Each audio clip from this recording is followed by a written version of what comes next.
Good morning, everyone. This is part 4 of chapter 9, Planning and Sustainable Development in Indian Context. Students, in our previous video, we discussed about a case study of Bharmor region, which is located in Himachal Pradesh district Chamba. Today, our topic is sustainable development. As you all know very well that the primary aim of the development planning is to reduce regional disparity and equal distribution of benefits without much harm to ecosystem. But ये objective achieve करने के लिए हमें क्या करना होगा? We have to follow, we have to do और we have to assure sustainable development approach. हमारे लिए सबसे इम्पॉर्टेंट है सस्टेनेबल डेवलपमेंट अप्रोच. बिकॉज हम जितनी भी प्लानिंग्स बना लें, जितने भी हम प्रोग्राम्स रन कर लें या प्रोग्राम्स जो है हम उसको इम्प्लीमेंट कर लें, बट जब तक हम एक ऐसी अप्रोच के साथ जो है अपने वर्क को नहीं करेंगे जो आज की नीड को भी फुलफ़िल करे, आज भी रिसोर्सेज और अदर टाइप ऑफ जितनी भी चीज़ें हम यूज़ करते हैं वो आज के लिए भी अवेलेबल हो, फ्यूचर के लिए भी अवेलेबल हो. अगर ऐसी कोई अप्रोच हमारे पास नहीं होगी तो हमारी प्लानिंग्स का कोई बेनिफिट नहीं है. दैट्स वाई हमारे लिए जो सस्टेनेबल डेवलपमेंट अप्रोच है वो बहुत ज़्यादा नेसेसरी है. ओके, सो डेवलपमेंट के लिए हमारे पास सस्टेनेबल डेवलपमेंट जो अप्रोच है वो होनी चाहिए. So basic concept of sustainable development is that we must utilise the resources according to their capacity or the rate they are replenished so that their perpetual availability is ensured. Because हमें आज अपने सिर्फ need के बारे में नहीं देखना है. We have to think, we have to do concern for our future generation also.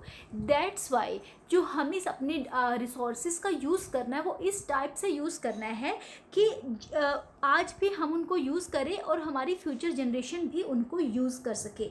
जितने भी रिसोर्सेज हमारे पास हैं उनकी कैपेसिटी कितनी है, वह कितना, उनकी जो रिप्लेनिश्ड रेट है वो कैसा है, उनकी अवेलेबिलिटी कितनी है, उसके बेस पे हमें जो है सस्टेनेबल डेवलपमेंट अप्रोच को फॉलो करना होगा. सो हमारी बहुत सारी डेवलपमेंट प्रोसेस ऐसी है जो इन्वामेंटल डिग्रेडेशन जो है वो बहुत ज़्यादा करती हैं, जिसकी वजह से कंट्री में लो इकोनॉमिक डेवलपमेंट आता है. ओके, और जो फ्यूचर की पॉसिबिलिटीज़ हैं वो बहुत ज़्यादा रिड्यूस हो जाती है. But sustainable development ensures stability of ecosystem by providing eco friendly processes. हम अगर सस्टेनेबल डेवलपमेंट को फॉलो करते हैं तो उससे हमारा बेनिफिट क्या होगा? हम अपने इकोसिस्टम को भी स्टेबल रख सकते हैं, प्लस ये इको फ्रेंडली है, इन्वायरमेंट को कोई भी हार्म नहीं पहुंचाएगा, इन्वायरमेंट को कोई हार्म नहीं होगा सस्टेनेबल डेवलपमेंट अप्रोच की वजह से, plus we can conserve our resources also. तो मीन्स ये क्या हुआ? मल्टी बेनिफिट एक अप्रोच है जिससे हमें बहुत सारे फ़ायदे होने वाले हैं. और अगर हम इसको और ज़्यादा अच्छे से समझें, अंडरस्टैंड करें, तो sustainability could also be understand in social sense. Social sense में कैसे? कि अगर हम बात करें एक वेल डेवलप्ड इकोनॉमी की, तो वहाँ पे क्या होगा? जो एक वेल डेवलप्ड इकोनॉमी होगी वहाँ पे इनकम का, पावर, अपॉर्चुनिटी, इन सब का फेयर डिस्ट्रीब्यूशन होगा. इकोनॉमिक ग्रोथ भी हम तभी हासिल कर सकते हैं, तभी अटेन कर सकते हैं जब इन्वायरमेंट, उसके वेलफेयर, लोगों की क्वालिटी ऑफ लाइफ, इन सब में बैलेंस बना हो. मीन्स लाइक अगर हम बात करें अपने इंडिया की तो हमारे पास रिसोर्सेज बहुत सारे हैं. ओके, झारखंड, उड़ीसा, वेस्ट बंगाल, कर्नाटका, छत्तीसगढ़, बहुत सारे रिसोर्सेज हैं इन स्टेट में. बट इतने सारे रिसोर्सेज होने के बाद भी हम कहते हैं India has a lack of resources. Why? Resources तो हैं बट हम उनका यूज़ जो है एक प्रॉपर कंसर्न के साथ नहीं करते हैं, हम बैलेंस नहीं बनाते हैं. हमें क्या लगता है कि जितने रिसोर्सेज हमारे पास अवेलेबल है हम उनको आज ही यूज़ कर ले, सारा बेनिफिट आज ही अर्न कर ले. हमें लगता है कि जैसे सिर्फ हम ही एक जनरेशन है, ना हमसे पहले कोई हुई है, ना हम क्या हमारे बाद कोई आएगी. We never think about our future generation. हमें रिसोर्सेज को एक्चुअल में यूज़ कैसे करना है इस टाइप से कि ये तो नहीं ना कि आज जो हम रिसोर्सेज यूज़ करें वो बस आज ही करने, कल को तो हमने रहना ही नहीं है, ऐसे बात तो नहीं होती ना। हम कैसे करते हैं, लाइक हमारे घर में वाटर है, ठीक है, हम वाटर टैंक फिल करते हैं मॉर्निंग में, तो हम क्या सोच के करते हैं कि हमें इवनिंग तक इसमें काम चलाना है, इवनिंग को में दोबारा से फिर आपको फिल करना होगा। ये तो नहीं कि वन ही डे में आप अपने घर के सारे यूटेंसिल, सारे टैंक, हर एक चीज़ जो आप फिल करके रख देते हैं, ऐसे नहीं करते ना। हमें पता है कि हमें कल के लिए भी यूज़ करना है, नेक्स्ट डे के लिए भी यूज़ करना है। सेम विद रिसोर्सेज ऑल्सो, हमें यही थिंकिंग जो है अपने रिसोर्सेज के लिए भी अप्लाई करनी है।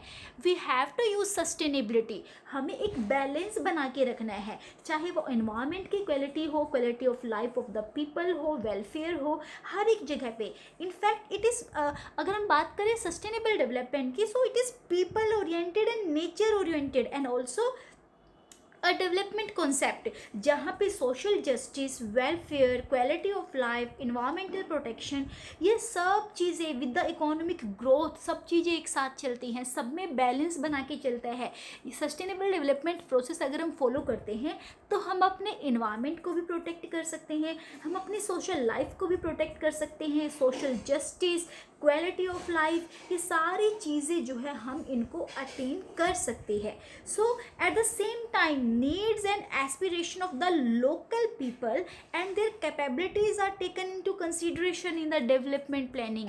सब चीज़ें, ये नहीं कि सिर्फ हम रिच के बारे में सोचेंगे, इस अप्रोच को फॉलो करके हम रिच और पुअर दोनों में बैलेंस बना के चल सकते हैं। मीन्स हम रिसोर्सेज को प्रॉपरली कंजर्व कर सकते हैं, उनको प्रोटेक्ट कर सकते हैं। So it requires multi planning for attaining sustainable development. Okay, हमें सस्टेनेबल डेवलपमेंट को अचीव करने के लिए बहुत सारी प्लानिंग्स करनी पड़ेगी। तो ये जो कंसेप्ट है जो ह्यूमन इन्वायरमेंट इंटरेक्शन के साथ आ रहा है, with the help of latest technology, with the level of technology, हम क्या कर सकते हैं, इन्वायरमेंटल इंटरेक्शन को हम प्रोटेक्ट कर सकते हैं, हम अपने नेचर को प्रोटेक्ट कर सकते हैं। क्योंकि डेवलपमेंट कोई छोटी सी प्रोसेस नहीं है, ये मल्टी डायमेंशनल कंसेप्ट है, इसमें बहुत सारी चीज़ें इंक्लूड हो जाती हैं। तो हमें बात करनी है कि जो कंसेप्ट ऑफ सस्टेनेबिलिटी डेवलपमेंट है, ये आया कैसे। ये तो हमने अंडरस्टैंड कर लिया that what is sustainable development, what's the need of sustainable development, why is it is important for us. Okay, हमने वो चीज़ समझ ली कि सच में हमारे लिए सस्टेनेबल डेवलपमेंट बहुत ज़्यादा इम्पॉर्टेंट है। But how this word gain popularity, ये कब इंट्रोड्यूस हुआ, कब इसको जो है एक्सेप्ट किया गया और कैसे कैसे ये आया। So it gain popularity in the late 1960s in the western world. Okay, उस टाइम पे क्या था, जो वेस्टर्न वर्ल्ड में 1960s में इसको पॉपुलैरिटी मिलनी स्टार्ट हुई थी। अब यहाँ पे स्टार्ट कैसे हुई, बिकॉज जितने भी उस टाइम पे बहुत सारे इन्वायरमेंटल इश्यूज थे जिनको लेके लोग बहुत ज़्यादा सीरियस कंसर्न शो कर रहे थे। सो लोग बहुत ज़्यादा वरिड थे about the adverse effect of the industrial growth on the environment. क्योंकि 1960s के बाद as we all know very well industrialisation start हो चुका था। इनफैक्ट अगर हम बात करें वेस्टर्न कंट्रीज़ की, तो वहाँ पे 1750 के बाद ही इंडस्ट्रियलाइजेशन प्रोसेस स्टार्ट हो चुकी थी। हमारे इंडिया में थोड़ा लेट स्टार्ट हुई थी, बिकॉज हमारा इंडिया बहुत लॉन्ग टाइम से कॉलोनियल कंट्री बना हुआ था। ब्रिटिश ईस्ट इंडिया कंपनी ने हमारे इंडिया को कैप्चर किया हुआ था, तो दैट्स वाई हमारे यहाँ पे ग्रोथ थोड़ा सा लेट स्टार्ट हुई थी। बट वेस्टर्न कंट्रीज़ में इंडस्ट्रियलाइजेशन प्रोसेस स्टार्ट हो चुकी थी, और उस इंडस्ट्रियलाइजेशन ग्रोथ की वजह से ही इन्वायरमेंट पे एडवर्स इफेक्ट आ रहे थे। ओके, तो उस टाइम पे एक पब्लिकेशन हुआ था, एक पेपर जिसको नेम था द पॉपुलेशन बॉम्ब। ये बाय एहरलिक था इन 1960। एहरलिक ने 1968 में एक पब्लिकेशन किया द पॉपुलेशन बॉम्ब के नेम से। And in the meanwhile जो मिडॉस थे उन्होंने the limits to growth name से एक पब्लिकेशन किया। और 1972 के बाद जो है बहुत सारे इन्वायरमेंटलिस्ट ऐसे थे जिन्होंने इस डायरेक्शन में अपनी कंसर्न शो की। तो ये एक सेट ऑफ सिनेरियो था, जो जितने भी मतलब जो न्यू मॉडल्स ऑफ डेवलपमेंट आ रहे थे उनको कैसे हमें अचीव करना है, हमें सस्टेनेबल डेवलपमेंट जो वर्ड था वो इस टाइम पे इंट्रोड्यूस हो रहा था। So concept of sustainable development emerge as an important theme in 1987। 1987 में सस्टेनेबल डेवलपमेंट जो कंसेप्ट था वो एमर्ज्ड हुआ था। क्योंकि जो वर्ल्ड की कम्युनिटी थी वो इन्वायरमेंट के अंदर जो प्रॉब्लम्स ग्रो हो रही थी उसको लेके बहुत कंसर्न थी. That's why the United Nations established a work commission on environment and development. Environment और डेवलपमेंट को लेके यूनाइटेड नेशन ने एक वर्क कमीशन बनाया जिसका नेम था WCED. It was headed by Gro Harlem Brundtland. जो ग्रो हेरलिन ब्रूटनलैंड थे, ये कौन थे? ग्रो हेरलिन ब्रूटलैंड जो थे ये नॉर्वे के जो थे प्राइम मिनिस्टर थे. ओके, नॉर्वे के प्राइम मिनिस्टर थे. उन्होंने इस ये जो कमीशन था इसको बनाया था. That's why it is also known Brundtland Commission on environment and development. इन्होंने जो रिपोर्ट अपनी पब्लिश की उसका टाइटल था आर कॉमन फ्यूचर. ये 1 मार्क में इम्पॉर्टेंट क्वेश्चन है. आर कॉमन फ्यूचर 1987 में जो ये कमीशन बना था उसने अपनी रिपोर्ट जो पब्लिश की उसका टाइटल था आर कॉमन फ्यूचर. तो इसमें क्या किया गया, इस रिपोर्ट में सस्टेनेबल डेवलपमेंट के लिए कुछ डेफिनेशन दी गई. डेफिनेशन क्या थी? The development that meets the needs of the present without compromising the ability of future generation to meet their own needs. अभी तक हम बहुत बार चीज़ डिस्कस कर चुके हैं ना कि सस्टेनेबल डेवलपमेंट है क्या. It is the development that meets the needs of the present without compromising the ability of the future generation. इसमें हमें रिसोर्सेज को इस टाइप से यूज़ करना है कि उनको आज हम भी यूज़ कर सकें और फ्यूचर की जनरेशन भी उनको यूज़ कर सके. So sustainable development can be looked at from a variety of prospects such as environmental, economic, social, political, cultural, technological. बहुत सारे जो ये एस्पेक्ट थे, प्रोस्पेक्टिस थे, इनके पॉइंट ऑफ व्यू से हम सस्टेनेबल डेवलपमेंट को देख सकते हैं. इसके अलावा जो है ये इकोलॉजिकल, सोशल और इकोनॉमिक एस्पेक्ट को भी ध्यान में रखता है. कंजर्वेशन ऑफ रिसोर्सेज को ध्यान रखता है. फ्यूचर जनरेशन उन रिसोर्सेज को कैसे यूज़ करेगी इस चीज़ को लेके भी अपनी कंसर्न शो करता है. So idea of sustainable development is not to debar people from using these resources.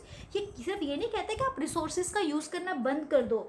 It rather aims at such a pattern of use that resources, particularly those who are so vital for human survival, are neither exhausted nor polluted nor destroyed. Rather they are conserved for the future generation. बार बार एक ही चीज़ के ऊपर focus हो रहा है, that it should be conserved for the future generation. We can also meet the needs of our requirement. जो हमें ज़रूरत है हम उनकी चीज़ अपनी नीड्स को फुलफिल भी कर सकते हैं, प्लस फ्यूचर जनरेशन के लिए हम उनको कंजर्व भी कर सकते हैं. So this will require a change in our attitude towards nature and also towards what we call economic development. Okay, so economic development in short क्या हुआ? सस्टेनेबल डेवलपमेंट क्या है? सस्टेनेबल डेवलपमेंट जहाँ पे हम रिसोर्सेज को कंजर्व करेंगे अपने लिए भी, फ्यूचर के लिए भी. आज हम भी उनको यूज़ करेंगे, फ्यूचर में हमारी आने वाली जो फ्यूचर जनरेशन है वो भी उनको यूज़ कर सकेगी. यानी बिना किसी की रिक्वायरमेंट, बिना किसी नीड, बिना किसी नेचर के हार्म के हम रिसोर्सेज को बहुत ही वाइजली, बहुत ही माइंडफुली यूज़ कर सकते हैं. Just we have to maintain the balance between the people and between the nature. Okay, so that's all for today's lecture. I hope आपको सस्टेनेबल डेवलपमेंट जो है वो अच्छी से क्लियर हो गया होगा. यहाँ से 3 मार्क में इम्पॉर्टेंट क्वेश्चन आता है. क्वेश्चन को आपको कैसे भी चेंज करके ट्रिकी बना के जो आपके सामने आ सकता है. You have to be ready for that sustainable development. Okay, so students, meet you in our next video lecture, and next video lecture will also a case study that is Indira Gandhi Canal. Okay, यहाँ से भी आपके पास important question आता है. 5 mark में भी आ सकता है, 3 मार्क में भी आ सकता है, प्लस 1 मार्क क्वेश्चन भी यहाँ से बनते हैं. Okay, so keep connecting with your textbooks and keep connecting with your lectures also. Okay, meet you in our next video lecture. Till then, keep learning, keep connecting. Have a good day.